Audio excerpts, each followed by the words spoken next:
আসসালামু আলাইকুম। বাংলাদেশ দলের জন্য একটা ভালো খবর হলো, আজকে আফগানিস্তান অস্ট্রেলিয়াকে হারিয়েছে।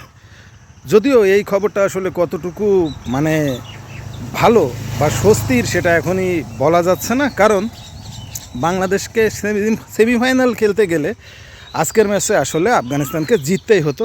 সেই কাজটা আসলে আফগানিস্তান করেছে, কিন্তু আসলে বাংলাদেশ কি ব্যাটে বলে ঠিকঠাক কাজ করতে পারছে, এবং এটা আসলে কতটা স্বস্তির খবর। বাংলাদেশ আসলেই সেমিফাইনালে যেতে পারবে কিনা আফগানিস্তানের এই পরাজয়ে, সেটা নিয়ে একটু আলোচনা করতে চাচ্ছি। তো জিনিসটা এত সহজ না, আসলেই সহজ না। তবে কাগজে কলমে এখনও বাংলাদেশের চান্স আছে বিশ্বকাপের সেমিফাইনাল খেলার। এখন কাজটা সহজ না কেন দেখেন, ভারতের একটা ম্যাচ বাকি আছে যেটা অস্ট্রেলিয়ার সাথে। এই ম্যাচটাতে ভারতকে জিততে হবে, এটা হলো প্রথম কথা। তাহলে পরে কী হবে, ভারত 3টাতে 3টাই জিতলো, অস্ট্রেলিয়া 1টাই জিতলো। আর আফগানিস্তানের যে ম্যাচটা বাকি আছে সেই ম্যাচটা হবে বাংলাদেশের সাথে। সেইখানে শুধু আফগানিস্তানের সাথে জিতলেই চলবে না, সেখানে রান রেট একটা বড় ভূমিকা রাখবে।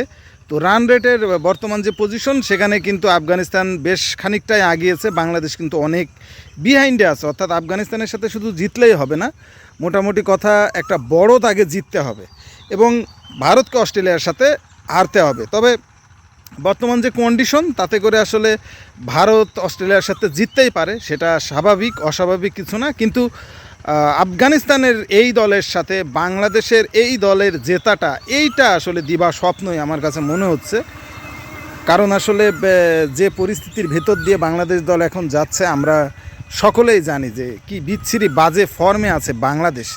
সব মিলিয়ে আসলে আফগানিস্তানের এই দলকে হারানোটা অনেক কঠিন ব্যাপার হবে, এবং আমি আগেই বলেছি শুধু হারালেই চলবে না, এখানে আসলে রানের ব্যবধানটাও একটা ব্যাপার থাকবে, মানে একটু বড় ব্যবধানে হারাতে হবে। সব মিলিয়ে আসলে বাংলাদেশ দলের সেমিফাইনালে যাওয়াটা অনেক কঠিন ব্যাপার। তবে স্বপ্ন দেখতে দোষ কী, স্বপ্ন দেখতে তো দোষ নেই।